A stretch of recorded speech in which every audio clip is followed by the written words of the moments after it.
fashion, things to wear, possibly faces covered, but more importantly, covering up the bodies. Merch. We have that now.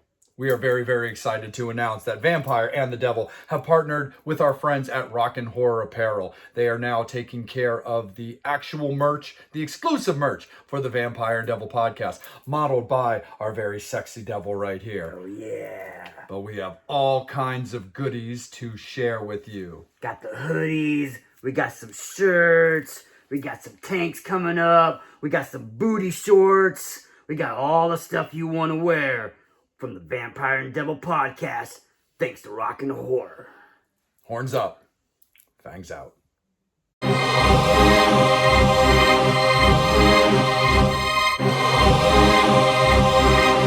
All right there, Fangs and Infernos, what's up? It is always so great to see you guys. We really appreciate all of the love and support that you guys always show the Vampire and Devil podcast and all of our various adventures with myself and Devil, trekking all around, going to cons, doing our showdowns, and doing all the great stuff that we really look forward to always doing for you guys, because you reciprocate so much love right back to us with your voting, participation, and everything in between. And you know that the Devil and I absolutely love going out to the various cons to meet people and do interviews. And we had one that was really, really awesome, and we were looking forward to hooking it up. And then unfortunately, a little bit of the clock ran out on myself and Devil. We were a little bit, auspicious with our choice of timing, and it struck midnight on this pumpkin, but that's okay because we got everything situated and we are coming at you guys right now live on the Vampire and Devil podcast. And we've got Miss Naomi Grossman joining us right now. Naomi,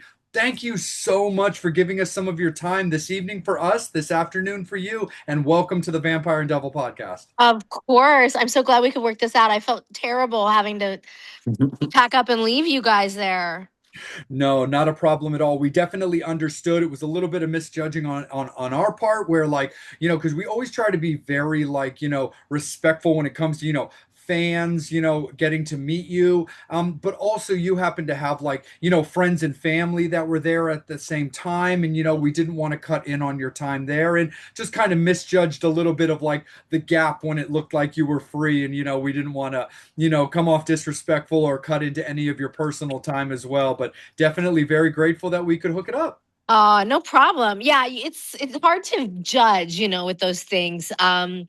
Usually Sundays are really quiet, but it was. Well, listen, I'm not going to complain. It's you want to be busy at a con, so it all worked out. But that's what's here we are. Like the fact that we can do this just as easily here now, even better. I got nowhere to go. Absolutely. Well, we're gonna pull you into our little world for a little bit. Great. And when you look back at New Jersey HorrorCon and that weekend, how was it for you? I mean, again, it never hurts. It's never a bad thing to be busy. But how do you look back at not only New Jersey HorrorCon recently, but also just the con vibe in general when you get to do them?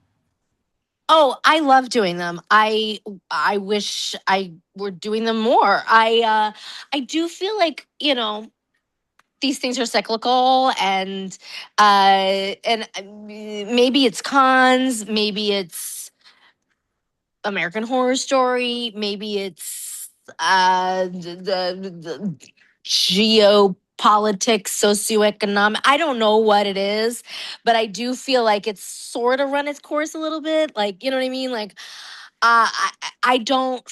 It doesn't feel like as hot and popular a destination as it was for me, at least maybe 12 years ago. And like I said, that could be the fact that AHS is old, or maybe I don't know what that is, but listen, if I could do that every weekend, I would. It's I always have fun, but Yeah, and especially in the Northeast, I'll be honest. I don't know what it is with you guys. I think maybe with the weather, people are just cooped up inside watching horror movies all the time because of it's either too hot or too cold. Um, and but for whatever reason, I always really clean up back east, which I'm again so appreciative of. I always do really, really well. Whereas I don't know, you try to do a con in California and it's like people, it's not the same reaction. I don't know what it is. For whatever reason, sometimes people are like, my Uber driver's more famous than you. You know what I mean? Like, I don't know. I don't know. People are, for whatever reason, things are, but it's always hot, meaning popular Yeah. there. Yeah.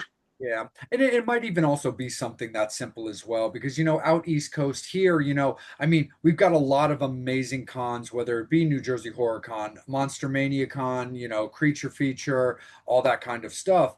But, you know, because it's not LA or California where it's not like movie central, I think Mhm. that might be one of the reasons why, those cons are always such an experience for the fans like Devil and I when we go out to those. It's a great time. It's, and it's an experience to get to meet these guests and these people that, are so, important to us that we get to see on the screen. And that might be something where because it's not quite as Movieville as the West Coast would be. That maybe that is a little bit of the reason why people get so like raw and passionate about it. Yeah, I mean, it's funny when I think about it. Like, it's really rare that I go see a movie here. Where the cast and director or producer or someone from the crew is not literally giving a panel after like a Q&A and like and that's crazy, like how lucky is that, but we just take it for granted, like screenings with the cast and crew in attendance, like and like we forget, like, oh, that's actually really special. Yeah. Yeah. Like, hello. Yeah, I mean, uh I can see, like, especially like you said, being in California, you know what I mean? It's like, over here, we get someone like you, we get someone like Felissa Rose, you get Johnny Depp. You're like, oh my God. Over there, you see them in the grocery store all the time. They're like, I see Johnny Depp every day, man. It's not a big thing. Why do I need to go to the cons? We see the celebrities. I think it's over here. It's because, most people who are, the celebrities, they want to be out in California or those other states because that's where, a lot of the popular, movie studios and stuff like that is a lot of times. yeah. So, Although that's changing now too, yeah. like I mean, I want to say, hasn't Netflix built like a whole like soundstage there in New Jersey? Yeah, I think they have one. And then, like, there's that big one, Atlanta's got a big one where all the marble ones are down there in Oh yeah, Atlanta and and stuff like that. Albuquerque. I mean, the like oddest of places, and yet, yeah, like production is not here. Let me tell you. Yeah. I mean, it I used to be mean, a we lot on the are East like we, Coast. I movie people have been coming here forever. Once upon a time, this was like the only place to go. Really, like I Yeah. remember graduating from drama school, and it was like, well, if you want to do theater, you go to New York. If you want to do film and TV, you move to LA. And so I came here, and and now it's like film and TV's gone everywhere but LA. LA's just so it's too expensive to produce here. It's really Yeah. sad. We've like priced ourselves out. So I mean, again, it's cyclical. I believe these things will change. Um, so I'm not giving up hope. I'm not moving. Yep. But I do know, you know, I have multiple friends who've actually recently relocated to the East Coast because that's where production's gone. So Yeah. you say that now, but pretty soon you're gonna get jaded like us. Ugh, these movie people everywhere, clogging up my grocery stores. No, absolutely. And when it comes to like, getting into, film and stuff like that, I mean, coming out of Northwestern, like, How was that transition for you when you look back, as opposed to, of course, where you are now? Because when you Mm. make that jump, when you make that decision, it's a life-changing decision. Yeah, it's crazy. I think about like those 4 years were some of the best 4 years of my life. But if I had to go back to Chicago, if I had to experience another winter like that, I I wouldn't. I couldn't. I literally I think I've been back like twice in the like what 30 years since. Like it's insane, and it's wild because it's literally like the best 4 years of my life, and I wouldn't return. But also, like, that was a very special time. I often feel that like people make a place, and that was a really, unique group of like all these theater majors came from, their separate corners, where they were the star of their theater program back in high school, and then they all came and to form this really cool group for those 4 years. And then, like I said, then it's over. Like boom, then everybody goes New York, LA, wherever they've gone. And so there's nothing to return to in that regard. Like that was just like a slice of time. But yeah, it was a really special time. I remember distinctly I had my college boyfriend was a PA on Friends, which at the time was like the biggest show ever, obviously. And so, and regardless of the fact that he was just fetching coffee for Jennifer Aniston, he was basically like the biggest thing to come out of Northwestern, you know, even fetching coffee. And so, I followed him out here. And of course, literally 5 minutes into moving here, he broke up with me, and it was a dark time. Sunny, but dark. And so, yeah, it's funny. If I had to go back, like when people are always like, what would you tell your younger self? Or like, what advice do you have for young, aspiring actors? I'd be like, "Ugh, do anything else. Like, get out, run." Like, I really, like, if I had to go back, like, I wouldn't. Like, I don't know what I'd do. Like I would do anything else. But at the same time I'm sitting here by this beautiful pool in this gorgeous sunshine. Like how am I complaining right now either? you know? Absolutely. No, 100%. And I'm gonna kick it up to Devil and I'm gonna let him take it away. But the one thing that I couldn't help but make a comment on that just kind of made me laugh when you were talking about like that just cold weather is that, despite the fact that, Devil liking it hot and, and coming up from the netherworld, he's originally from Pittsburgh and I'm originally from Massachusetts. So like that understanding of cold, brutal winters is definitely something that we understand. Well, and I am originally from Denver. Like it's not like I have never experienced weather before, but it Chicago really is like a whole next level. Oh Like yeah. Colorado is sort of like it's snowing, and then half hour later you're skiing in a bikini. Like it's not it's there's nothing like that, like wind chill off the lake where that does not literally. Here, I'll tell you a story. I remember once living in a house with a bunch of girls and asking, has anybody seen my cardigan?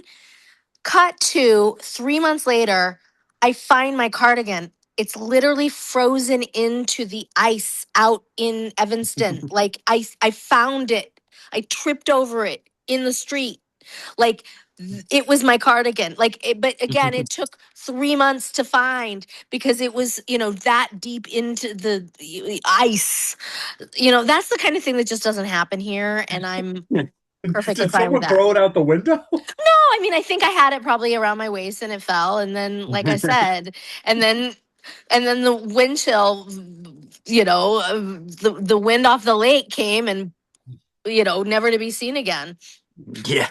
I mean, I'm that way anyway. Like to me, because my girlfriend likes the cold and I like the hot. I mean, if I could never shovel any snow for the rest of my life, I will be in heaven. I'm not too big into the humidity and stuff like that, but I give me the warm weather. I'll take the warm weather over the winters anytime, man. You don't have to, shovel your sidewalk in the summer. You don't have to, do anything to your car for the, in the summer. Oh yeah, agreed, agreed. And it's so funny because it's the reverse on my end because Mrs. Vamp is exactly the definition of like a summer goth, where I'm like a goth. She likes her warm weather and her shorts and her beaches and her pools. Like if we were talking to you right now, at your place, like Mrs. Vamp would be jumping in and out of the pool while we're doing this interview.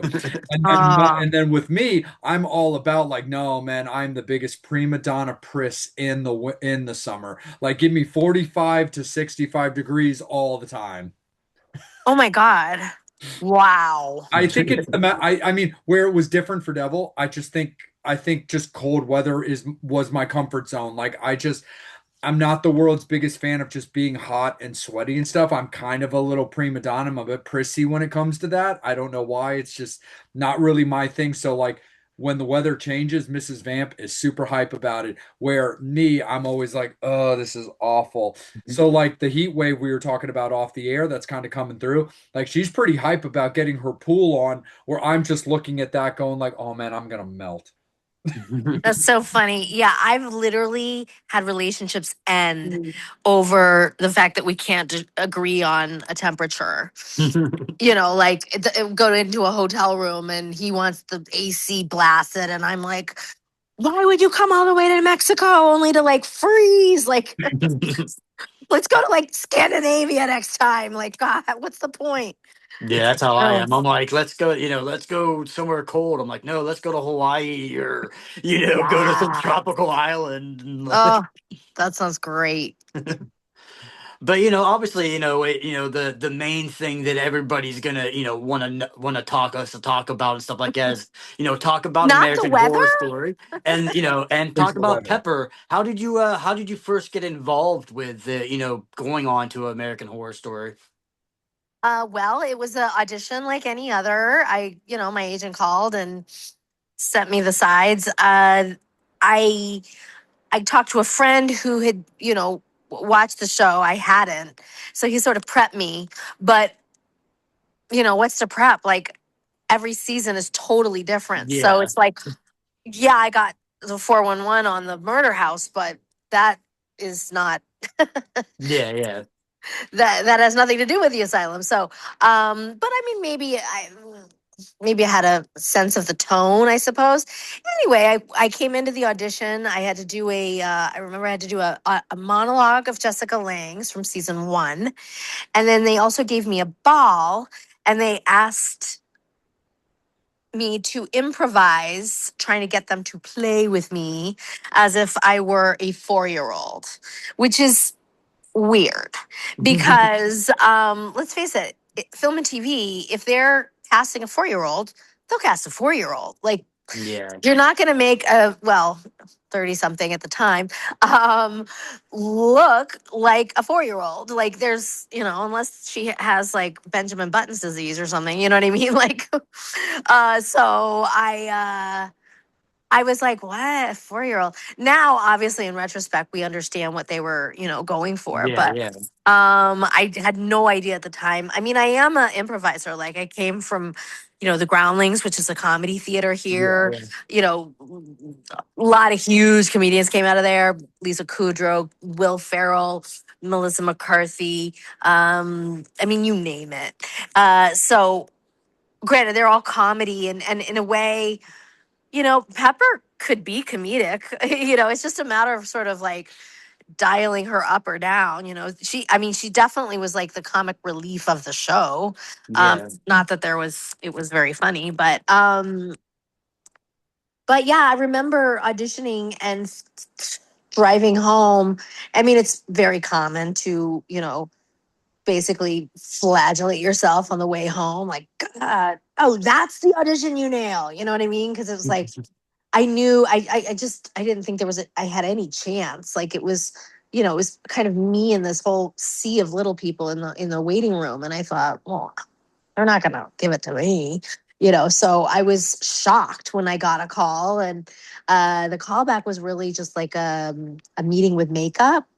They had me come in as well as a bunch of other actresses actually basically give my profiles, which they later manipulated to see what I would look like with the makeup on. Yeah. So,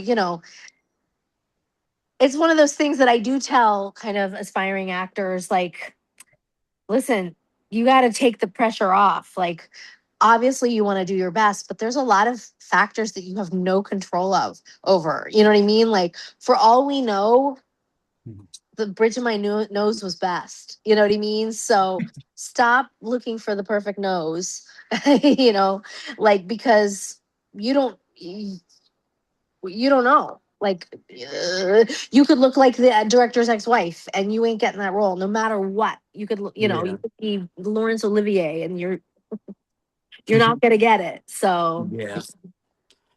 I mean, anyway, yeah. So yeah, going into it, like obviously you get the part. You film your season for Asylum. Did you have kind of any inkling whatsoever when you were making that your character would be such a huge fan favorite? no clue. I mean, again, you have to imagine like and this is all in the show. I have a one woman show called American Horror Story, Mhm. which I shot in early April. And Oh, so we're in nice. the process of editing it now. And hopefully, we'll be selling it to a streamer and be able to, show it Oh, nice. widely soon. But in the show, I talk at length about my journey there, which was long. I mean, it's called American Horror Story, because I hustled, I hoard, I did, I did it all. Like and yet was not being cast in a traditional way, and it was incredibly frustrating. Like, what's it take, And anyway, the point is, when I did get cast, I was like, me? You know what I mean? Like, I couldn't believe it. Like, I was like, but I'm the person that no one casts for anything, like ever. So wait, what?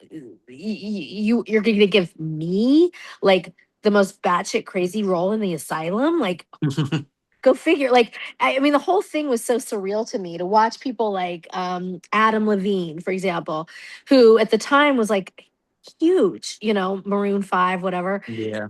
killed in the first 5 minutes. And I'm like, wait, you're gonna kill the hottest, most popular rock star working today, but you're gonna keep me alive? Like, what? Like, it was, the whole thing was just like, I felt like I was just being punked, like at any moment, Ashton Kutcher was going to jump out and be like, psych, you know, and I was going to like lose the part because it just didn't seem real. Like, or I also imagine like I would be just one of like an army of pinheads, you know what I mean? Like maybe I'd be like I was gullible enough to shave my head, and then they were going to stick me in the deep background as like, you know, an extra, which Yeah. obviously wasn't the case. But I don't think anyone knew that this was going to blow up the way it did. I mean, I feel like when you watch those early episodes of Asylum, Mhm.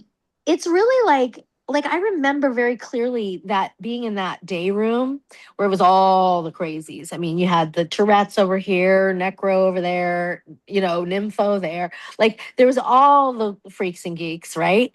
I mean, we didn't know they were freaks. You know what I mean? We didn't know Freak Show was coming, but the point is there was all the crazies. And I remember Ryan Murphy doing a little like kind of tour around and seeing us all and stopping at me, and I was playing with string or whatever like you do, and he stopped and he was like, Pepper's the best. And I remember being like, oh wow, like, did you hear that? But it still didn't occur to me, like I was still just one of the weirdos, at the time. And really, like I said, if you watch those early episodes, they're kind of like just throwing all the crazy at the canvas and seeing what Yeah. sticks. It's really kind of like Jackson Pollock style, like TV making. And, Pepper stuck. Yeah. And it's not to say that others didn't stick too, but, she stuck for a whole another season. Um, Yeah. so, yeah, it's, I mean, I don't think anyone foresaw that. And Yeah. I mean, yeah, because I definitely agree. Like, if you watch, I mean, don't get me wrong. I love Asylum. I love I love the first season, of Murder House, but and even the third season too. But that fourth season of the Freak Show, which is, I honestly think it's the best season out of all the mm, American Horror Story. I think it's just well written, well acted. I'm a huge old school Carnival person, so I love the TV show Carnival and all that. So I've always been fascinated with the whole, like, traveling carnivals and the freak shows, and like them not being able to go places, and real, the real life history of that kind of stuff, with the, all kinds of stuff, the pinheads, the geeks, and stuff like that. I've always been interested, so I always thought that that was like just a cool season, and then just to, like I said, to be able to bring it in, and then for Ryan and those guys to not only bring in, regular actors, but actually, people who had some deformities, or this, you have yeah, you had the guy, the flipper, the flipper guy, and then you had, working with Mal Petite and stuff like that. I love the addition to doing that kind of stuff, reminding me of like the old school, like movies like Freaks, where, you brought all that stuff, and it's like, yeah, people want to use that term freaks as a derogatory thing, but you guys are celebrating that name, the word freaks. yeah, yeah. I feel like of all the seasons, that's probably the one with the most humanity. Yeah. I mean, and yeah, there was something very special about that group. Um, and my role within them, honestly, like because I remember again at one point I went to go visit Rose Siggins, who sadly has since passed, but she played Legless Susie. Yeah. And as you can imagine, being born without legs, she, uh, had lots of health complications in her life, and at one point was in the hospital there. And I went to go visit her, and I remember opening the door and walking in, and there she was, lying in a hospital bed with Jessica Ling by her side, seated with Sarah Paulson. And I thought, wow, like what a room. Like, you know what I mean? Of all the rooms in the world to open up and to walk into, I'm with this, legendary, what is she? Is she an EGOT award winner at this point? I mean, If she's she's not, done she's all got of to it. be. She's done If all of it. she's not, it's And then, so well and of deserved. course, Sarah was on her way. You know what Yeah. I mean? Like she hadn't, I don't think she'd gotten all of them yet, but she was, was definitely en route. And then, of course, Rose, Rose, who has obviously had a very unique life under herself. Before she was a TV star on this show, she was a car mechanic. She No. used to, yeah, she would be on her little skateboard, which was, of course, her like mode of Yeah. transportation, essentially. And she would, it was the perfect job for her because she could just roll under those cars, roll back out, you know, and in Pueblo, Colorado, which is a very blue collar area, and so to think, and then there was me, you know what I mean? Like I was kind of like, how did I get in, like of all, again, the rooms in the world to walk into, I walk into this one, like wow. And that's how it was everywhere, and all the time.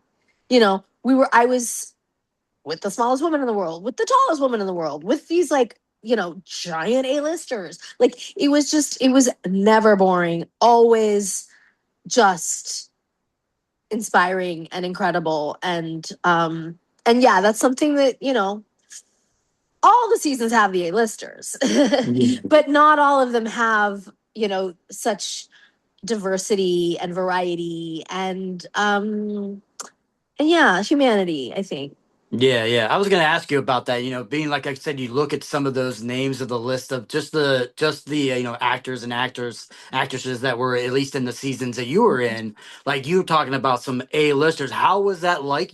Being someone who comes in and it's like that to work with someone like a Jessica Lange and a Sarah Paulson and all Evan Peters and all those guys and stuff like that. How cool was it? Especially like someone like a Jessica Lange. I know Kathy Bates was in your season and stuff like that. So how cool is that to like just to be working, side to side, or even if you didn't even have a speaking role with them, just to see them on set.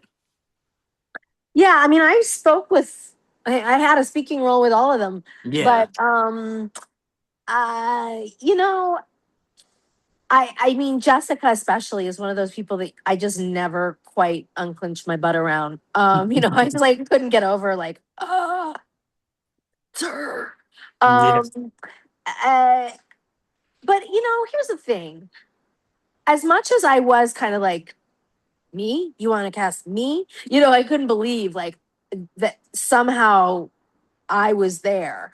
At the same time, you do have to like take a moment and be like, no, you know what? They did cast me. This wasn't a mistake. They had of all the actresses in the world, they chose me.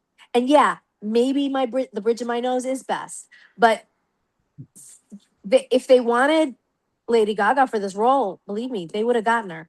And so they I did.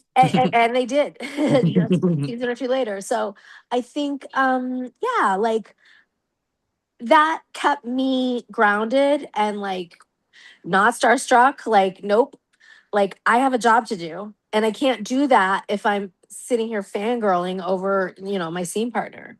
Yeah. So, that's important too, to know your place and realize like they were cast the same as I was. Yeah, yeah, exactly. And before I give it back to Vampire, going into that and stuff like that, talk about just working with Ryan Murphy, just because the fact that, I've always been a huge fan of him. He's not afraid of like going into places that most people don't want to talk about or taboo subjects and things like that. Talk about working with someone like him.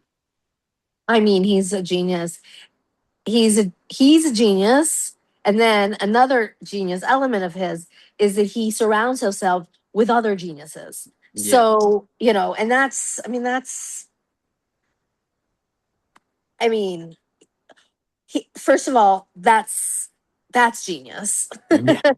But also, yeah, I mean, there's not a bad apple. Everyone there is working at the top of their level. And not only that, but they all understand his vision. Like they're all just like the Ryan whisperers. You know what I mean? Like they get it. They know what he wants and they are able to deliver it better than anyone else in Hollywood. You know what I mean? Yeah. It's really a thing to it's incredible to watch. And Oh yeah. having been on other sets that weren't quite like that, like without that like auteur's eye or geniuses all around, it's you realize like, oh, it actually is a really special thing, having one genius at the top for overseeing all the other geniuses that are able to like I said, channel him and achieve exactly what he's going for. It's a beautiful thing. Yeah, yeah. I mean, I gotta feel like, especially when it goes into that, you gotta realize like someone like him to be able to bring in those A-listers at season after season after season. Obviously, he's doing something not only that they are passionate about it, whether the character wise, but him being able to work with the actors and stuff like that for them. I mean, even though well, people already know he already brought Jessica Lange back for the new season. I mean, out of retirement, like if anybody could do it, Ryan Murphy could do it. Yeah, exactly. Yeah. True. Absolutely. No, 100% for sure. And another movie, that we wanted to talk to you about, as far as like, recent release and stuff like that, that we had talked to you a little bit off the air is this guy right here in him. Because Yeah. Devil and I watched that movie and like your character Marjorie is so cool. Like I was a big fan of your character in particular. And so, outside of the potential obvious question, which is how did the opportunity for being in that movie come about?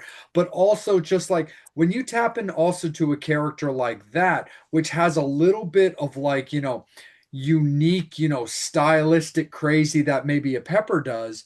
But you had the scene right outside of, the tour bus or the team's bus, and then you also have the out from underneath the bench in the sauna scene. But like how did that, not only that role come about, but how was it for you tapping into a character like that? Because Devil and I with you have talked about, different types of like crazy, but Marjorie was a very unique character. Thank you. Yeah, I love this story because it's it is one of those, as much as I encourage all kids to quit, at the same time it's sort of uplifting, like, oh no, it actually, dreams do come true, and sometimes just doing the work is enough. I Jordan Peele's people saw me do my one woman show, that show I mentioned earlier, American Horror Story. I was performing it in a tiny little one horse town of Taos, New Mexico. It happens to be where my mom lives. And so I was doing a little like run over the holidays. And yeah, the local New Mexico casting came because, they're like we talked about earlier, production has gone all sorts of other places, including New Mexico. In fact, there's a big Netflix facility there as well. Nice. But yeah, so sure enough, she came, saw. Didn't even have to audition. I mean, I say that, and yet obviously my audition was an hour and a half long monologue that I'd written and performed. But I just love the fact that, like, yeah, sometimes, like, if you build it, they will come. And that's been my philosophy. And listen, for a long time, they didn't come. And that's what my show's about. But Yeah. eventually, it's the one thing that people that don't make it have in common is they quit. And like, I am not a quitter. Like, I stuck with it, and here I am. But yeah, that movie is a testament to that. So um yeah, that's how that came about. And you know I think originally her role, the role was literally just called like Fanatic Woman or something. And I remember my agent sort of lobbying for a name, Marjorie, just because, Fanatic Woman on IMDb looks like I'm, an Like extra, it's and yeah. I'm not trying to be that. So, but it's cool. Like, I think she does deserve a name. She's, Yeah. and I love how in the script they actually like justify it. They're like, "Oh, there's Marjorie." Like, Yeah. she's always there. Like, she wouldn't miss a day that Marlon Wayans' character, Isaiah White, is Yeah. coming out of the compound. But yeah, you know, I don't want to flatter myself, but I don't know that they knew. I think I think sometimes Hollywood people don't, they tend to sort of poo poo local talent, and probably didn't realize that they could actually get a real actress in New Mexico. And so I think it wasn't until they were like watching the dailies that they were like, oh, snap, like, this is good shit. Like, oh, sorry. Oh, you're But good. I think they like it was kind of too late that they realized, oh, you know, Marjorie could have a bigger role. Like we didn't realize, like that this could be a thing, and so I do. That was one note I got a lot of from people, like, oh, there wasn't enough of you, and Yeah, for sure. agree. But at the same time, it wasn't my movie. Yeah. Like I said, considering that it started as just Fanatic Woman, I'm happy. I was on the IMDb, or I'm sorry, on the IMAX poster, so can't Yeah. complain. Well, yeah, Oh, no, even with that, like all those people who were the extra, these people, all that, none of them got to make out with Marlon Wayans. So, Oh my God, I couldn't believe that. That was that was like, we were doing that scene, and the scene was sort of underwritten. Like there was obviously like a moment there in that doorway, and like so the director was like, just play. Like, I mean, he knew that Marlon obviously is like an expert comedian, yeah. and I also come from improv comedy, and so I think he knew, like, I can just let these guys go and they'll have some fun. And so sure enough, I gave him all the colors of the rainbow. I think I was crying at one point. Another point I was like, screaming bloody murder at him. At another point I was like begging him to, take me. I mean, you name it. I gave him all the things. And and then, yeah, when Marlon kissed me, I was like, whoa, okay, yes, and like I I will lean in for that. Yeah, but that was definitely not scripted. I did not see that coming. I remember like seeing a little, his eyes change. Like it was, the camera was on him, and I knew, I was like, oh God, what's he gonna do? You know what I mean? Because it was that moment where the director was like, new choice, new choice, new choice, and like something else. And he all of a sudden he's like got a little light bulb went on, and I could see it in his eye, and I know, oh boy, what's coming. And then, well, we saw what came. But and then of course afterwards the whole crew like died laughing, and we actually like immediately rewound the tape and like watched it. Like we couldn't, no one, we had to see what that looked like. And I mean, I was still like seeing stars. I couldn't believe it. And I remember actually later sending the director like a DM on Instagram and being like, by the way, I might need that for my spank bank. Like, if it's possible, like, no one is going to believe that that actually happened. And so the fact that, and he wrote me back, he's like, "Oh, girl, you don't need it for your, it. People are going to believe it. They're going to see it. Like, that made the cut." I'm like, "Oh my God, I couldn't believe it." Oh no, that's awesome. Because one of the things that I had seen on your table that I was kind of like, okay, definitely need to circle back around on that one in the future is you had a great little poster on your table at New Jersey Horror Con with you under the chair. Yeah, And I Yeah. was like, okay, buyer's remorse on that one. Definitely need to circle back around when Naomi comes back through for that one for sure. But right. it's such a That's the IMAX poster. that's yeah, Yeah. the IMAX Yeah, poster. I have Yeah. it inside. Again, if it weren't, you hadn't chosen the most gorgeous day here, I Oh. would have been holed up inside and you would have seen that in the background. So apologies, but Oh no, please don't apologize at all. Devil and I absolutely want you to be completely at your comfortable place, like taking advantage of yes. California, sunshine. And Devil's gonna make fun of me for this one right here, and he's completely in his right to.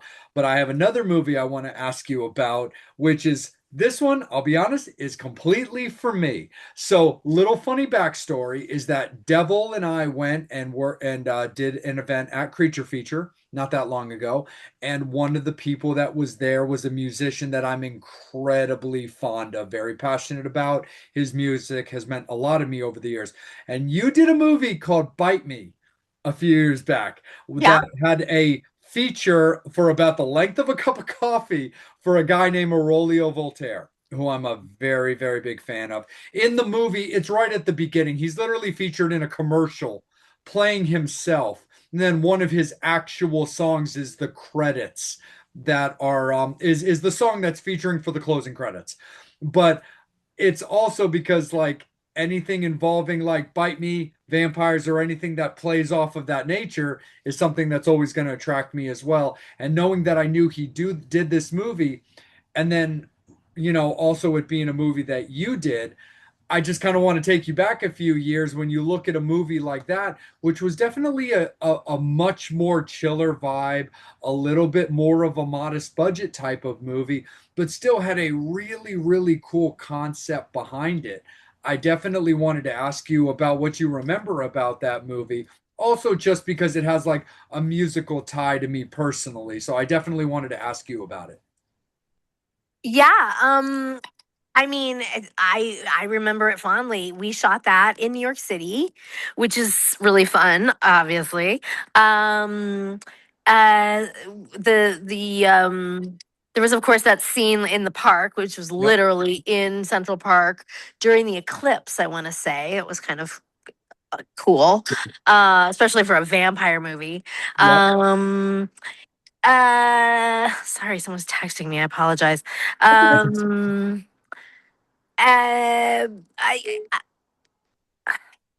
Are you able to see me still? This person Yep. now. Yeah, you're Okay. good. Okay, good. They're like Totally want good. immediate. I'm just gonna I'm just saying no. So I was gonna say, um I don't I'm sad to say I don't actually remember who this is or this song or No, but not a problem. it sounds like this is obviously your name is Vampire. You're gonna these people and I kind of just play one on movies. So I expect you to know these things and I yeah.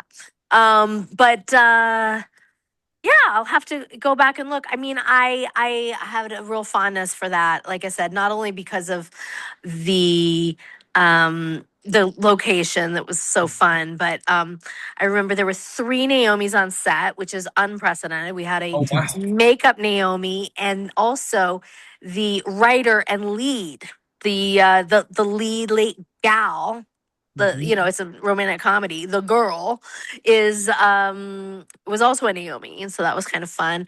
Yeah, And Naomi it was McGraw. also it was an all female crew head. Like all department heads were women, and that's also very unique and really cool. Um and yeah, they also had a really kind of interesting marketing plan, which I don't know how successful it ended up being, but I really commend it. I mean, it was an indie, obviously, and they basically like took it around the country in a Winnebago, if I'm not mistaken. Wow. They called it like the Joyful Vampire Tour or something like this. And they went around and they booked these like independent theaters all over the country, literally from like Brooklyn to I don't know, Idaho. I'm not even kidding. And I had people all over the country, like friends seeing this movie, but not in, not obviously like him was everywhere. This was like everywhere, like in like vampire balls or they find like just screens like outdoor amphitheater random these oddball sort of screenings that they set up all over the country.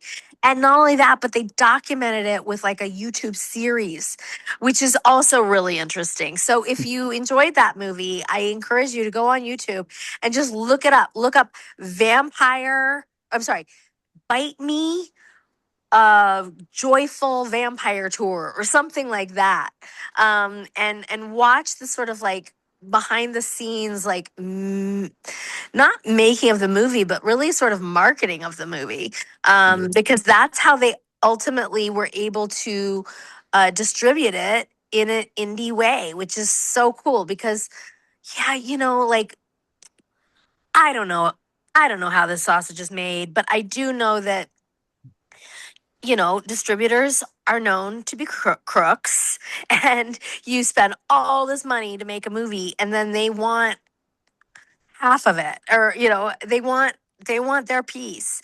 And what have they done other than just get it out there? It's these artists who are like really like the heart and soul of it. And so I really commend that they like found their own way of putting this movie out there. So yeah.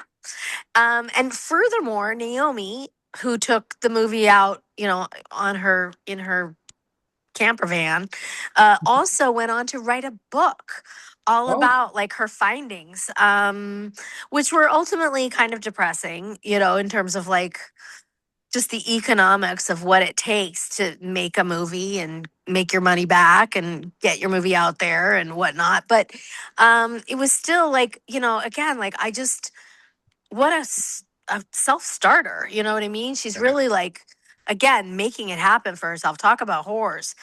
She's really like finding her way. If you build it, I mean, she built it, you know. So Yeah. oh so no, yeah, it's cool that you bring that movie up, because again, that's something that a lot of people don't think to ask about, and yeah. they paved their own way, and it was commendable. Absolutely, no, I know, and that's the thing I thought was actually really cool about that movie. I was like, yeah, don't get me wrong, like the movie itself, it's this really kind of cool concept, and I give Naomi a lot of credit, as the writer of that movie, and then ultimately starring in it as well, with this idea of this like real life vampire person who gets audited, which is and then falls in love with her auditor, which I think is just a very very unique concept all alone, but.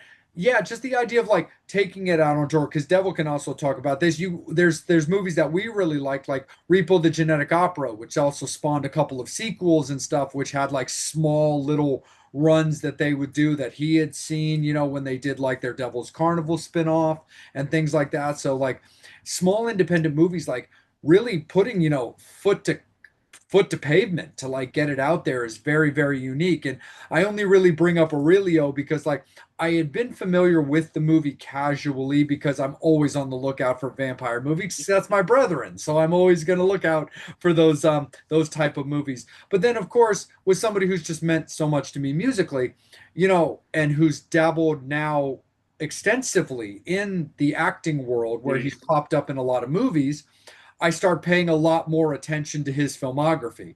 So when I Mm. realized that he was making an appearance in this movie, I was like, oh, Andy's making an appearance in a vampire movie. Well, I need to be on top of that. And it's such a cool little movie. It's a cool concept and stuff. And then, of course, as I'm watching and I'm like, is that Naomi Grossman that's in this movie right now? I was like, oh, that's so cool. So it was Aw. definitely a movie that I wanted to address, knowing that we had you coming up on the show, because not only is it just a cool movie, again, ties into me personally, but then ultimately I'm glad that I brought it up and stuff, because that's really cool stuff to learn about the behind the scenes thing of like, your expertise in the matter, doing your shows about your coming up in the business, and then realizing that you've done this movie with somebody who also has a very similar foot to pavement mentality, understanding that not everything is going to get, the big budget and all the marketing, that sometimes it takes that little bit of extra to really get it out there for fans to appreciate. And it's funny too, because you were talking about like marketing and getting things out there. Because I've looked and I don't even know currently if it exists. It might only be a streaming situation. But being and Devil's this way as well, we're physical media people. We like our physical media. We like bringing things that we can get signed or add to collections based on our personal things. I haven't been able to find a physical copy of Bite Me to save my life, and man, have I been trying. Gee, okay. Well, listen, I'll ask Naomi. Uh, I feel like, I mean, listen, I will Google it, and if it's out there, we'll find it. But Absolutely. yeah, yeah, yeah. I mean, yeah, I haven't looked, admittedly, so I'm not sure, but I'm surprised. I mean, Yeah. given everything she's done Yeah. that she wouldn't have done that. That would be surprising. But who knows? Yeah, I Yeah. don't know. and I it's haven't looked. possible, So totally. And it's possible there might be a distributor or maybe something even on like a personal website that she's familiar with that I just haven't discovered yet. And as I've, tackled like the Amazons, the eBays, kind of like and like the basic Google searches, like the stuff that's like you traditionally would go after. Maybe I just haven't quite done that deep dive yet. But no, that would definitely rock if that's out there as a possibility. That would definitely be something I would, of course, love to support when it comes to Naomi, and of course your Naomi appearance in that movie as yeah. well, for sure. Yeah. And before we kick it back up to Devil to let him take it away, one of the things, of course, we definitely like to talk about is all things current. So, of course, understanding that there's certain things that can be discussed versus other things that can't be discussed, we definitely want to take a moment, being that we're about halfway through 2026 right now. What do you have currently going that you're allowed to discuss with us? And honestly, the only thing that I'm able to talk about right now is my show. And that's because it's my show. I own it. And no one can tell me otherwise. So yeah, American Horror Story. I can You I can talk can about that movie talk your NDA. ear out. Yeah, there's no, I mean, I'd have to sue myself. Unfortunately, I feel like I'd be sued about pretty much anything else I talk about right now. So, I'm Don't want that. sorry, but yeah, I don't want that either. Um, and even then, I mean, I've pretty much told you what there is to say, and that is that it came to be about, I mean, I wrote it during COVID, but it was really like 3 years ago or so. I first started it here in LA, and then I started to kind of take it around. I did 27 consecutive nights of it in Edinburgh, Scotland. I mentioned I took it to New Mexico. That obviously went very well. Um, I headlined the Denver Fringe. You mentioned somebody's from Boston. I did it in Boston at the Regent Theater Oh, the in Regent, in yeah. Arlington. Big, beautiful theater there. I did it off Broadway. In fact, I even won 4 Broadway World Awards there in New York. So it really, I developed it. And honestly, the show we shot here, it was in Palm Springs actually, in April, is really not the show that I mean, it's the same, like in terms of like if you go word for word, it's pretty close. I think I probably shaved off a good 20 minutes. Just because, you figure out what works and what doesn't, and the things that don't obviously didn't make the cut. But I mean, it's really shaped, it's really like evolved in over the course. And I'm so glad, because I mean, I remember developing it and just going like, ugh, do we have to do all this work? Can we just invite the cameras? Can we just set up some, cue cards and do it that way? But like, I'm so glad that I did it right. Like I memorized the lines. I learned we really like crafted it, honed it, and it's such a better show as, by virtue of having done it properly. Because we also shot the show, its first incarnation here in Los Angeles, and that versus what we shot in Palm Springs, it's like apples and oranges. It, like I said, it's the same, but like no cigar. Like it's really a whole nother animal now. And yeah, I'm excited to see what it ends up looking like. I The editors with it now. And that's a long, hard process. And I mean, we were talking about smaller budget. This is obviously very indie project. I'm the boss, so unfortunately, he's we have an amazing team. The director has directed just shy of 800 episodes of Jimmy Kimmel, Oh and wow. he's referred us to a editor who's also a Kimmel guy, as well as a million other great comedy projects. Among them, Crank Yankers. I mean, you name it. Like he's Oh yeah. really got quite the resume, Oh, and that's so anyway, I but because he's kind of fancy, and we're not really paying him fancy money, we're definitely at his mercy and his timeline. Oh yeah. He's got his fancy jobs are gonna get priority, and then when he has time, he'll do ours. And so, we're a little bit, at his mercy in that regard. But that's okay.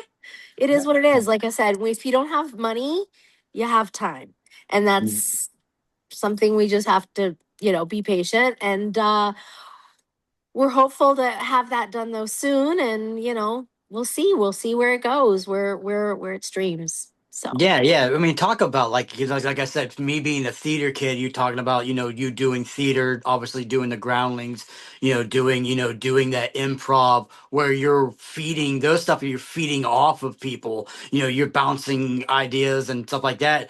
Talk about the difference of being so used to doing that kind of stuff to doing a one woman show where you have nobody to feed off but yourself. Well, yes, but um, it it's really uh, I had a packed audience to feed off of, and You are. I know that, yeah, I'm like doing the same performance whether there's one person or 500 people. But honestly, I I remember especially that the shot version that we just did. There was like a magic in the air that night, and I would say a line, and then they would laugh, or they would cry, or they would sing along, or they would whatever, and then that would like feed my next line. It was literally like a dialogue. It was like the magic of being on a set, and Yeah. where I say a thing, it lands on you, you react. Like it was a real it- they were my scene partner, and it was again, that's the evolution of this piece that I'm referring to. Because believe me, when I first started this 3 years ago, when I first did it in LA, I was nervous. I wasn't listening to the audience. I was just steamrolling through. I just need to get to this finish line, like just, save me, like get me, wake me up when it's done, 75 minutes or an hour and a half minutes later. This was like a really like, I mean, we were listening, feeling, reacting, all the things that you want in a scene. And it happened over the course of 75 magical minutes. It was amazing. Yeah. And then, obviously, being in the American Horror Story, talk about, when you were growing up, what kind of horror stories and horror movies did you like? Oh, well, I have to clarify when you say horror story or horror Yeah, see, story. that's the thing about like the Pennsylvania, the Northeast. We have shirts that say horror I was that gonna say, have Devil, W we need H to O find R Naomi R one O of those R. shirts, bro. We need to find Yeah. one of those shirts. Because because I Well, say He'll horror a lot, explain. and I tell people I'm going to a horror convention. They're like, "Oh, you're going to a horror convention?" I'm like, "Yeah." They're like, "A horror convention?" I'm like, "Yeah, us old whores like to meet up well, once in a I go to a while." lot of horror conventions as well, so I know what you're talking about. I don't think whores actually have conventions, I mean, but they might. I can tell you that like I said, this American Horror Story has to do with my history of hustling, my Yeah, me kind of pouring through Hollywood. As far as horror movies, as a kid, I didn't watch a lot of horror movies, honestly. And I blame my parents. They were um, very cultured.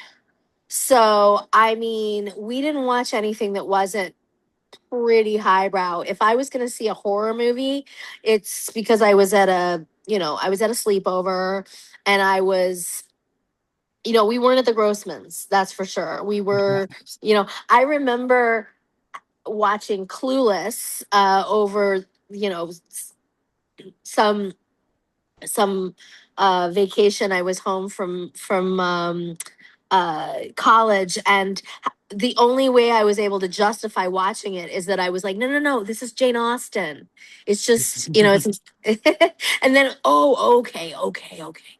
I mean, that's like when I say like my parents were really like, kind of highbrow cultured people. That's what I mean. I remember like, missing out on my very first date to go see Wayne's World because we had tickets to the symphony, and that got priority. So, uh, I mean, don't get me wrong; it means I was desperate for pop culture, and I mean, ultimately, let's face it. Like I always tell people, like let your kids watch the crap, like because guess what? If you don't, they turn out to be like me. You know what I mean? Like all I wanted was, to be a TV star. Like so um, you know, we see how that worked out. But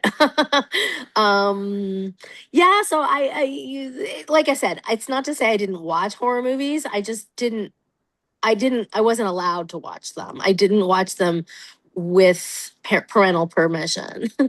I was sneaking them.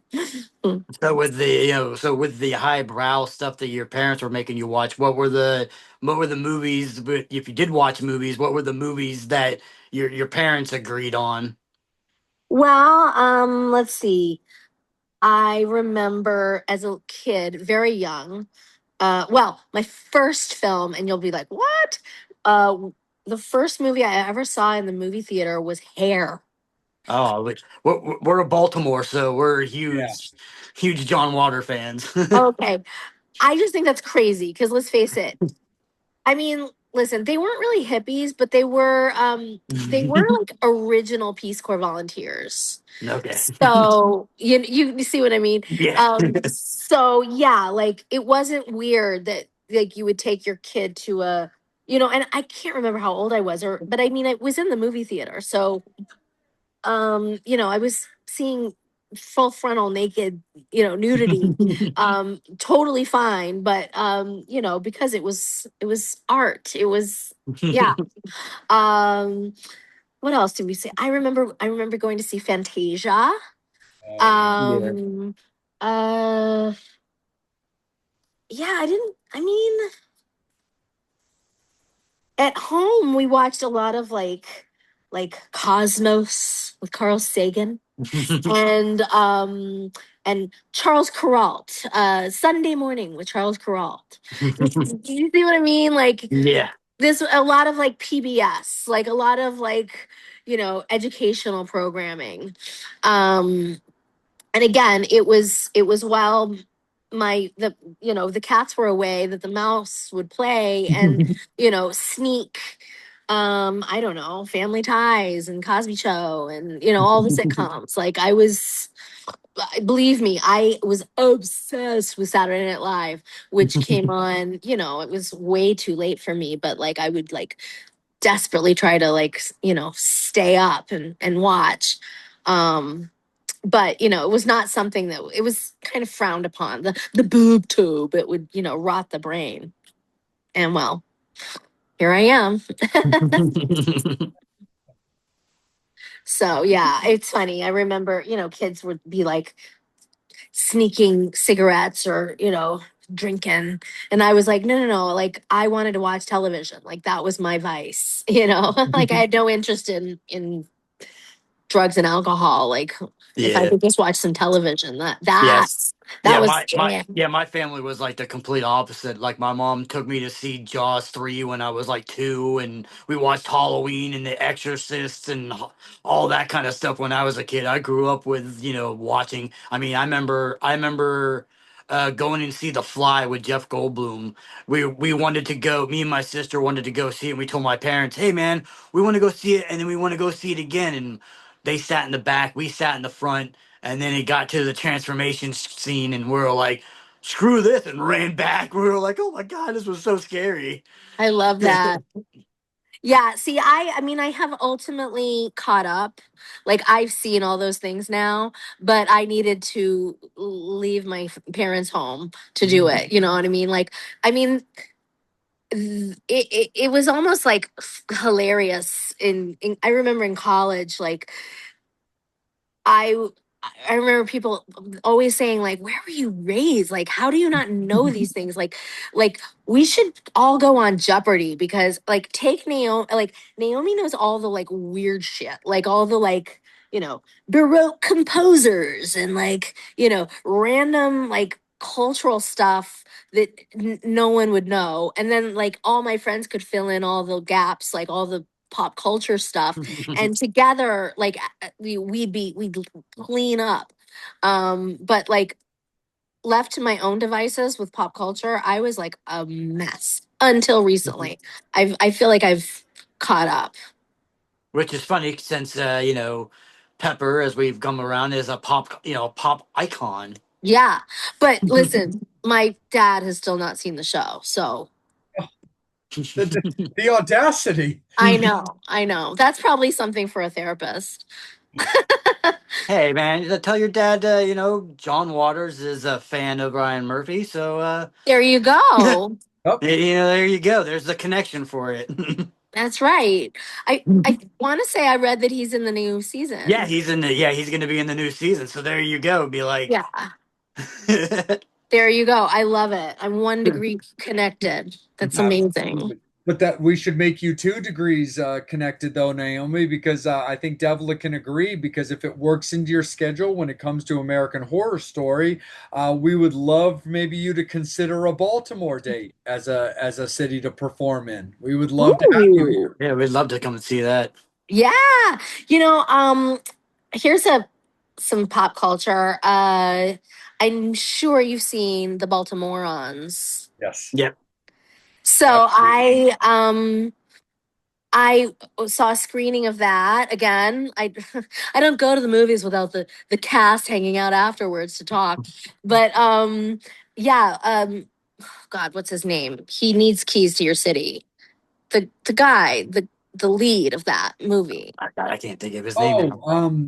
You no, can't either? He's literally like Mr. Baltimore. no, Well, I anyway, yes. he was there with I guess Jay Duplass, who's was the director.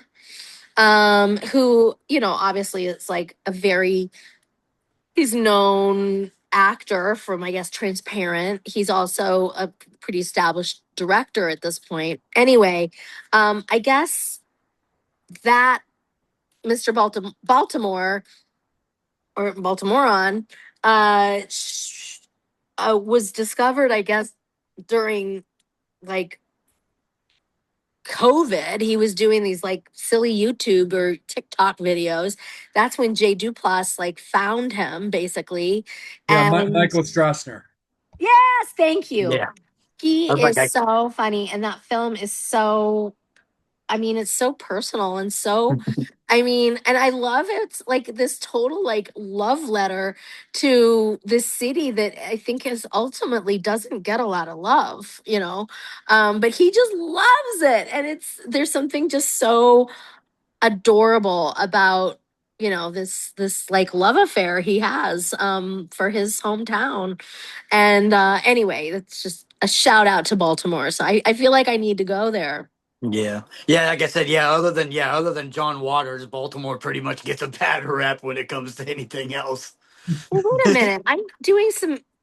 I'm thinking my East Coast geography is not so great. I've never actually lived there, but is Baltimore anywhere near Virginia Beach?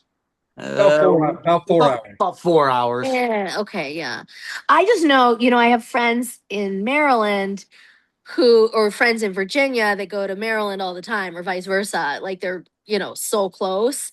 But so that's why I don't know where Baltimore is compared to like Virginia Beach specifically. But I want to say I just got booked for a con in Virginia Beach. So I will be sort of in your area, but not really. You're right. 4 hours is kind of a lot. Is that Tidewater?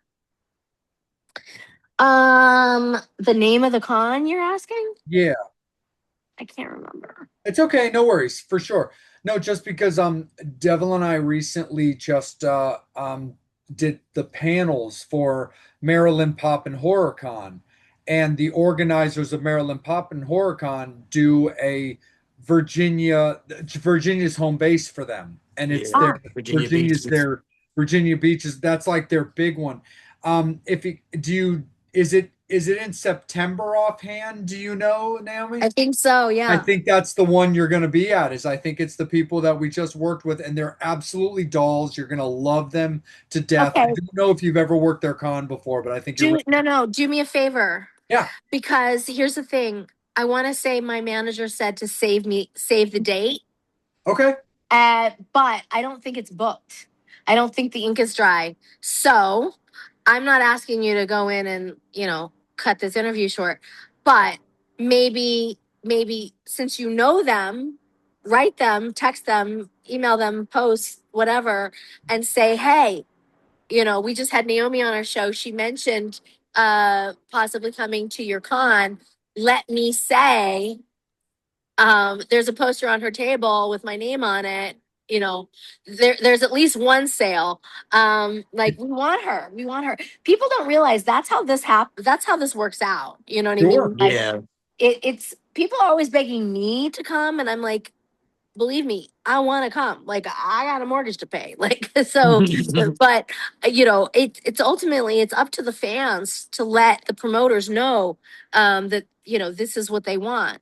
So please, I appreciate. Yeah, we definitely can. Yeah. And if needed, we can snip anything out of this if we need to. But no, we Oh, can definitely reach out to them because they were I don't think you need absolutely to, but you cool. do need to let them know because We will. if if ultimately we don't have a deal, I won't be there. And Sure, Yeah, so of yeah. course. I was probably presumptuously saying, "Oh, I just got booked," and then I realized, "Oh, wait, I'm not booked." But you can get me booked, so I appreciate that. No, happy to for sure. No, we can definitely reach out to them and just, again, mention this and stuff because if that is the potential con, no, it was great. Devil and I literally released our review of doing their Maryland show today. So, Yeah. Oh and wow, they were so great. They were so courteous. Devil and I had a really good time. They treated us like family. So, as far as people coming in that were not only fans but also hired to be hosts of a few of their panels, they treated us really good, and the panelists apparently went back to the organizers after talking with us and said how much they really enjoyed the panels. And so we felt very flattered that the guests felt respected and everything when it came to that. yeah. So, Yeah. no, Yeah, we're we kind more. of consider ourselves promoters too, because Yeah, a friend of ours that does a con here, Fright Reads, that we just did one, and he wanted to get a trauma person, and we met her and like, hey, we talked about this con, and she's like, I really want to do this, and we're like, hey. There's the promoter. We had the promoter come over there, and then like a month later, he announced that he got her at the con, and we're like, "Hey, we're taking credit for that one because we Yeah. told her we that hooked them too. up." We told her that too. So we saw Cindy at a recent Cindy from the Toxic Avenger original Toxic Avenger movie. We saw her at a recent con, actually at New Jersey Horror Con, and we joked about that. We talked about that. We were like, we're taking partial credit for you getting booked at New Jersey. I mean, at Fright Reads because you had mentioned one because she has her own books out, so she wanted to do a book based festival. Oh So yeah. that apparently ended up happening. Like, don't get me wrong, Devil and I have no illusions of grandeur, like delusions of grandeur. Like we didn't write any checks or anything like that, but just in for the sake of just the community and how much we love everybody succeeding. We had a good conversation with Cindy when she was able to do that convention. We were like, hey, we're taking partial credit for you getting booked at Fright Reads, and Cindy was like, as you should. Yeah, listen, let's get that ink dry. Because Let's do it. There I you go. know that my manager definitely like planted the seed, but it ultimately, unless it harvests, it's a no go. So let's make it happen. We'll be like, hey man, we heard you're thinking about getting Naomi. Get her, man. She's Yeah, awesome. yeah. You're gonna she'll definitely make your con be even better than it already will be.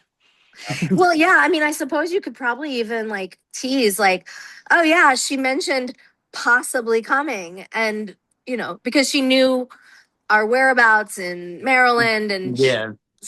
wondered if Virginia were close, and hope that she could meet us there, and but so she's teased that she's coming, but You until got to there's seal the until we deal. have a deal. Exactly. It's like they might be him, but she is her. That's So right. That's right. absolutely. And of course, Naomi, we always want to be respectful of your time as well. But one other question that we definitely wanted to ask you that I find very interesting as well is when you look at a role that you're doing, because you've played so many amazing characters, let alone, Pepper, Marjorie, Chrissy, as we talked about, even somebody, like Anna in Murder Motel. When you look at different when you look at your characters from the time that you get cast and this is your role, how do you like to get into your own headspace to prepare for a role, knowing that you can not only make it very much your style and your flair, but understanding that there's a certain type of character that they want you to portray? Okay, wait. I don't want to say, can you ask that again? No, it's totally cool. But like, can you That distill it down into it? absolutely. I had that was so much clearer in my head until I tried to say it. No When worries. you I feel like there was a lot of backstory and I didn't get the actual nugget of the Yeah, question. because I was like, when you look at like, so many featured characters that you've done, whether it be Pepper, Marjorie, Chrissy, like we talked about in Bite Me, or also somebody like Anna in another movie you did, in Murder Motel. But, once speaking of the ink being dry, once the ink is dry and you've been cast as a character for an upcoming project, how do you look at getting into the headspace of that character where that they're looking for something specifically from you, but also knowing yourself and your skill set at how you would bring yourself to this character? Is there basically a way that you like to prepare for a role that is your strong suit? Yes, but I also think that every role is every film is, or every project is its own animal too. So I tend to be very physical and I kind of go from the outside in. Um but that's that's in a role like Pepper, um or even Marjorie for that matter. But that those are roles, you know Pepper was, she wasn't a creature, but almost like a creature character, you know what I mean? And that she was so different from my own physicality, and not just the way I looked, but the way she presented, and her walk, talk, gait, all of it. So in that regard, I was coming from kind of the outside in. That said, like, not every character is going to be that way. I'm about to start working on an upcoming film in which I play the boss, and it's a horror comedy. Um, and I just did a little like we did a little Zoom reading for it, just so we can like all hear it out loud. And I talked to the director about it afterwards, and he gave me this like direction, which is so weird to me, which is you don't have to, you can kind of just be yourself. And I'm like, myself, I'm not a boss. Like I'm not, I don't have a corporation. I'm not a corporate, like, like CEO of some sausage factory or whatever. Like, what do you mean be myself? And he's like, but Naomi, you are like, you're the boss of everywhere you go. Like, you don't realize that. Like, you don't know that. And I'm like, no. Like, but he's like, no, but you are. You have this like very like boss energy. You're kind of like you're the boss, you're the boss of everywhere. You don't even you don't even know it. And I'm like, wow, okay, you're right. I First of all, I'd like to think I'm a little more self-aware than that. Like, so it's crazy to me that like he perceives me in this way that I don't even perceive myself. But I'm so in this particular role, for example, I don't think I'll be going physical, I don't think I'll be doing the outside in, any of that. I think in this particular role, I have to, I mean, like I said, every role is different. And I'm going to have to, like, I think, come from a very different, kind of very grounded place in which I'm literally like just throwing it away. Like, I'm just like, whatever it is, this like energy that I'm evidently giving that I'm not even aware of. I'm gonna have to, bottle that up and spray it all over. And yeah, I mean, I have a meeting with my coach this week actually to work on it, and I'll share this with him, I'm sure. And I'm excited. I'm excited to see what that looks like because I've never done that. I've never played myself. And especially like I said, I don't even like myself would be playing Naomi. You know what I mean? Like Naomi is not this lady, let me tell you. And yet evidently there's something that I'm giving that is, and that's why they thought of me for this role. So I don't know. We'll see. But I do think that every role is different, and I'm going to be approaching this in an entirely different way than I have any of those others, for sure. Yeah, Absolutely. yeah. Sure. And Devil, let me kick it over to you, my friend. If there's anything final that you want to ask, of course, Fangs and Infernos, we appreciate you guys. You guys are always awesome, and we appreciate you guys, watching our conversation with Naomi, and absolutely appreciate you guys' continued support as well. But of course, let's kick it over to the Devil for anything final. I mean, yeah, just the last thing for it, as far as like like you were talking about, like playing yourself and stuff like that. Talk about like I said, the obviously we've talked about Pepper a lot and stuff like that, but talk about like getting a role like that where you're heavily prosthetics and all the makeup and stuff like that. Talk about wanting because a lot of people a lot of actors that you hear don't hate that. They're like, oh, I hate being in a makeup chair and all like that. Talk about like, going into that role and knowing that you were going to have a character that was going to be that. And then obviously with Asylum and then coming back to it again, later on and stuff like that. Did you appreciate it more the second time or was it easier the second time for you? No, I mean, I prefer the prosthetics. I Hmm. like being a character. Like, if I just wanted to be like myself, I do like reality TV. Like, I have no interest in being myself. And even and listen, this is coming from as someone who tells personal stories on stage in my one woman show.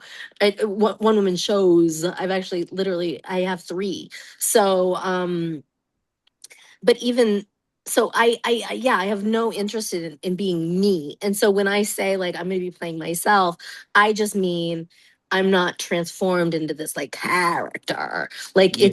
it's going to seem much more like whatever this boss energy that I evidently give out off, that's what I'm going to be doing. Um that said, I love the hair and makeup and fat suit and all of that, all of the bells and whistles. I mean, that's the fun of it. I think that's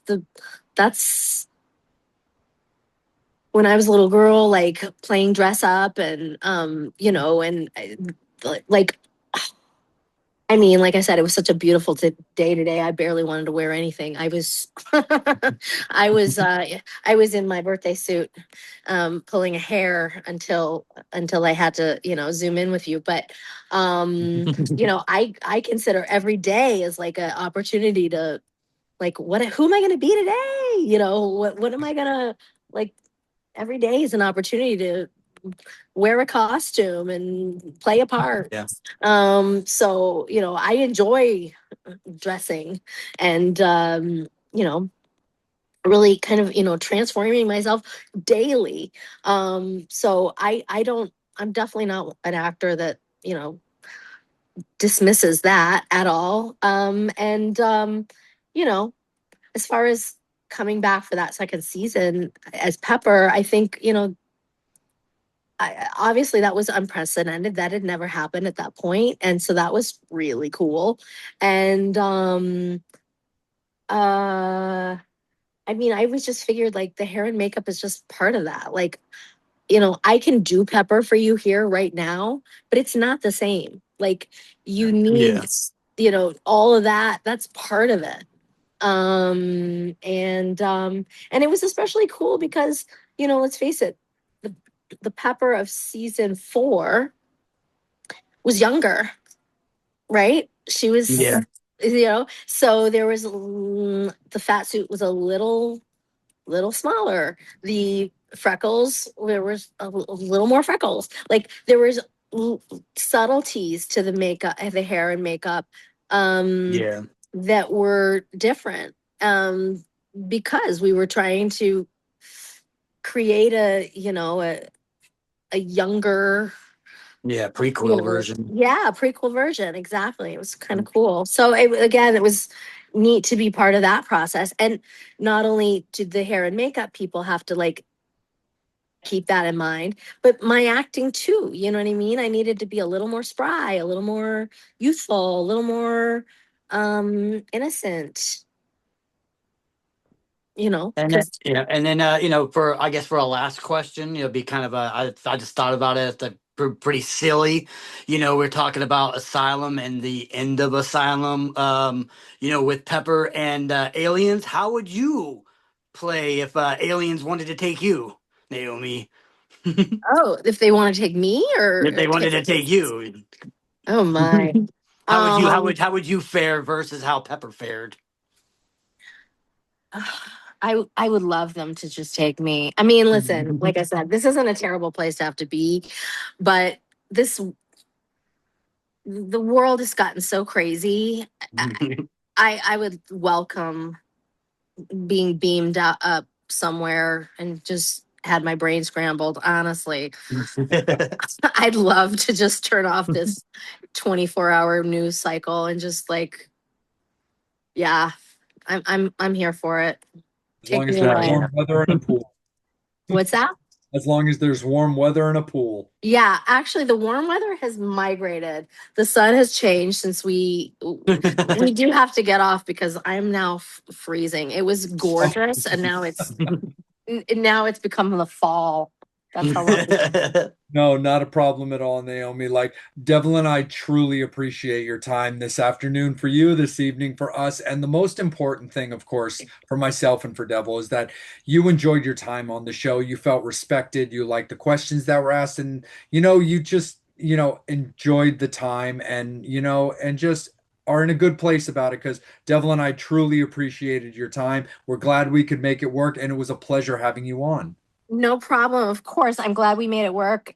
we definitely would not have had time for this at there in New Jersey. So Oh yeah, Oh thank yeah. you. no, Oh and yeah. it never would have been this length ever. Anyway, No, like Devil and I know better because of course, we would never tie you down from like we mentioned before. Your friends and family that came out to see you, and of course the fans that were so eager to meet you as well. right. So it never would have been this length anyway. But at the same time, sometimes just a simple reschedule to something more informal can just lead for an extended, longer, great conversation. And Devil and I appreciated your time, and hopefully, you enjoyed your time as well. Of course, Ab- certainly. Absolutely. Thank Thank you so much. I'll see you maybe in Virginia Beach here soon. Maybe. Hopefully, yeah. If that one that we had talked about is the one that's talking about, Devil might be able to do a thing for that. Unfortunately, me and Mrs. Vamp are out on vacation that we've already booked. We're going to be up in Salem getting our spooky on when it comes to that particular date. So, unfortunately, that's not a date that I'm able to attend. But if that is the con that we had forementioned, um, Devil and I are very, they treated us so good and we're very supportive of them and their future endeavors. So hopefully something in the near future is definitely something that he and I would be able to attend and cover as well. But even if we're not able to appear there and the ink definitely does go dry, we definitely hope you have an amazing time at that convention, meeting all of your fans and have just as much of a successful appearance as we know you would. So we definitely hope that we can make that a thing, and we'll definitely reach out to them for sure to let them know that the conversations seem to be happening, that you are interested, and so hopefully everything would go well for that. Sounds good. Absolutely. Thank you Appreciate your so help. All right. much. I'll talk to you guys later. Sounds great. Reach out to us at any time for anything, even if it's a small thing that Devil and I can do to assist in any way. We're always happy to do that. Fangs and For Infernos, sure. Feel free to send me a link and I'll get it out there too. we Oh sure yeah. will. Okay. Absolutely.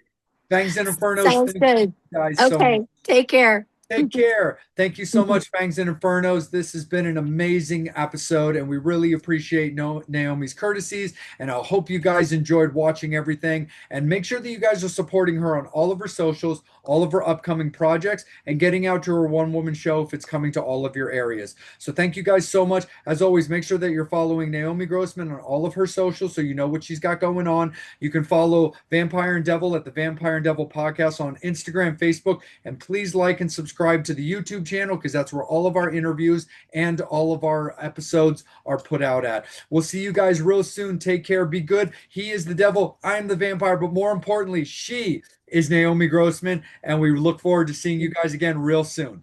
Horns up, fangs out. Cool. All right. Oh, Good. Naomi, thank you so much. We really appreciate your time and we're so glad that you had a good time. Sure thing. Of course. Certainly.